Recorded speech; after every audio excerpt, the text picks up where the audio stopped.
Good evening, Highest 530. And tonight we will be discussing the historical ramifications of the Scopes monkey trial.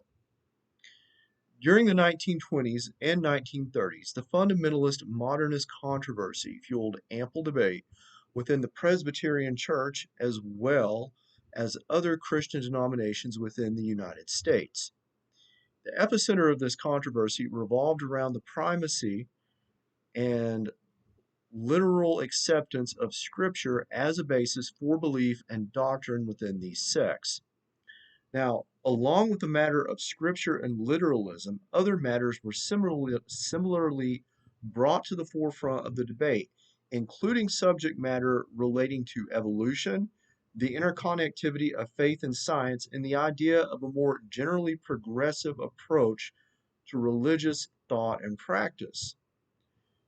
One of the more famous and illustrative occurrences directly related to, to this controversy was the Scopes monkey trial of 1925.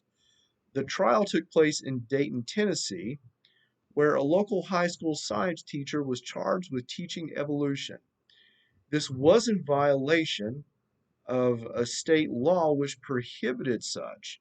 The trial quickly acquired national attention as it presented itself as a viable and iconic centerpiece to the controversy, which had begun to rage in certain parts of the country and throughout various social and religious institutions wherein traditional and normative thought and practice was challenged. There had, of course, been high hopes that this highly illustrious legal confrontation between the two esteemed attorneys, namely William Jennings Bryan on the part of the prosecution and the defense attorney Clarence Darrow, would make it to the Supreme Court. However, even with the clout of a renowned former presidential candidate prosecutor and a leading civil rights figure as a defense attorney, this hope never manifested. The trial did, however, produce no small amount of controversy and lore within its wake.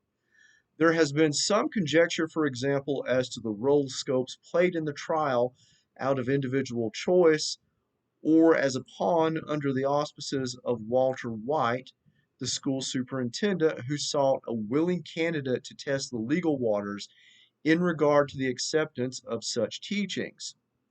There have also been those who suspect and postulate that the long-ranging effects of the trial, both within social as well as religious realms of American thought, have left a mark on an argument that has never been fully resolved.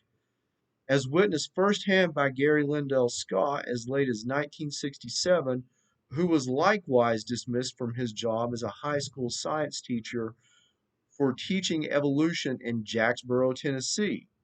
Scott contended that he taught the principles of scientific theory within the mandates of state law. So while for some the matter of Scopes may have been at least resolved to some degree within a courtroom many years ago, the matter for many still remains close at hand.